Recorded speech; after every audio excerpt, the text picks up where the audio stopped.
prelo do jornal Avante clandestino.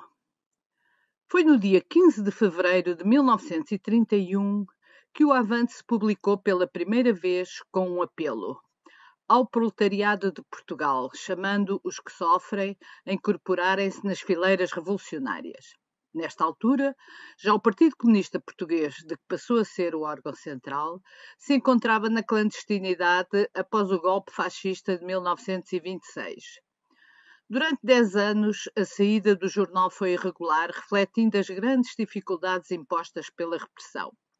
A partir de 1941, porém, o Avante passou a ser editado com regularidade pelo menos uma vez por mês.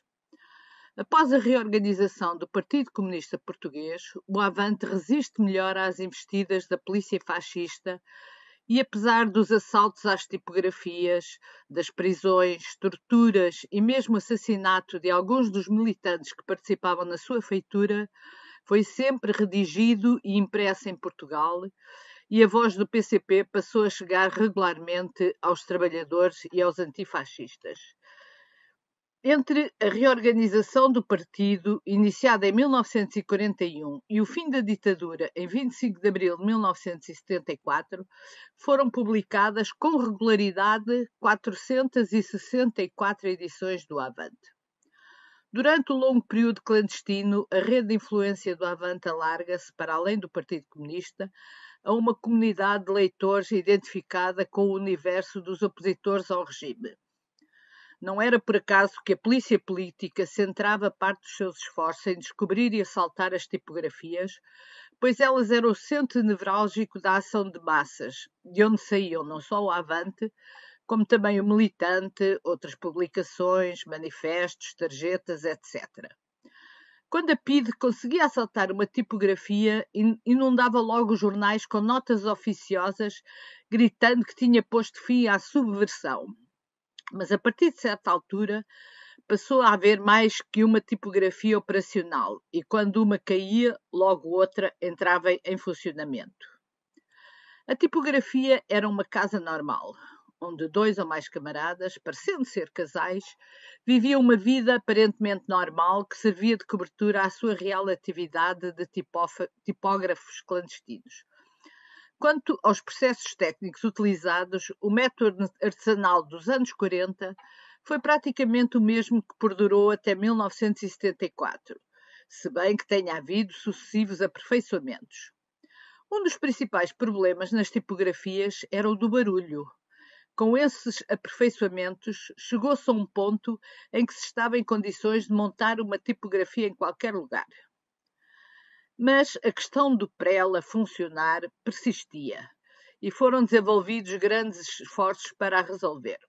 Outro problema era o peso dos materiais, o que dificultava enormemente o trabalho em si, mas também a mudança de tipografias de uma casa para a outra, quando por razões de segurança essa mudança se tornava necessária. No que se refere ao prelo, por exemplo, que durante muito tempo foi de ferro, conseguiu-se que passasse a ser de madeira.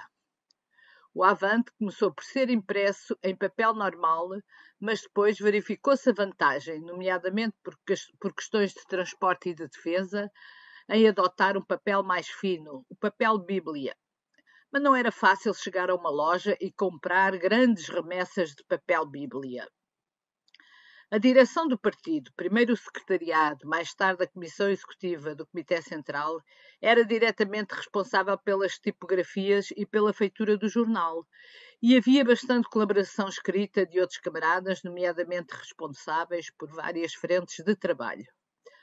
Para além desta responsabilidade coletiva, havia geralmente um camarada mais diretamente responsável por esta tarefa. O Avante era geralmente feito em mais de uma tipografia e na fase da regionalização havia uma tipografia no norte, no sul e outra em Lisboa, que o perigo nos transportes impôs, mas só no princípio dos anos 60 se concretizaria. No entanto, o partido tinha muito mais do que uma tipografia, onde, mesmo que lá não se fizesse sistematicamente o Avante, tudo estava preparado para o fazer como recurso. Havia o prelo, o cabeçalho e o papel adequado. Se uma tipografia caía, havia sempre uma outra para agarrar o testemunho. Só assim foi possível manter a publicação do Avante desde 1941, sem interrupção, até ao 25 de abril de 1974. Em 17 de maio de 1974 é publicado o primeiro Avante em Liberdade, que anuncia a participação dos comunistas no governo provisório. A partir desta data, passou a ser semanário, publicando-se todas as semanas na quinta-feira, até à presente data. Importa também esclarecer o que era a clandestinidade. A clandestinidade não era mais do que a passagem ao anonimato, com o objetivo dos comunistas fugirem das perseguições da PIDE e poderem com mais facilidade lutar contra o fascismo, contra a repressão e a prisão, e lutarem pela liberdade e pelos trabalhadores que eram explorados.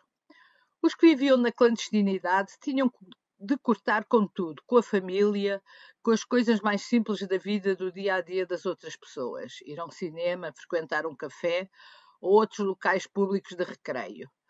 Tinham de utilizar elementos de identificação falsos que comprovavam com bilhetes de identidade que eram preenchidos em impressos legais contendo a sua fotografia e impressão digital. Faziam grandes sacrifícios para aparentarem uma vida normal e não levantarem suspeitas. Foi característica o facto de se deslocarem preferencialmente de bicicleta ou mais raramente de motorizada. As casas do partido eram as casas alugadas clandestinamente e habitadas pelos quadros clandestinos do Partido Comunista Português. O aluguer e a vivência dessas casas exigiam enormes cuidados para não se tornarem suspeitas e não serem detectadas pela polícia política. Não havia nenhum manual de regras que pudesse dar resposta a todas as situações que iam surgindo na vida clandestina de cada funcionário do partido. Mas havia uma enorme acumulação de experiências que iam passando de camarada para camarada e que era da máxima importância conhecer.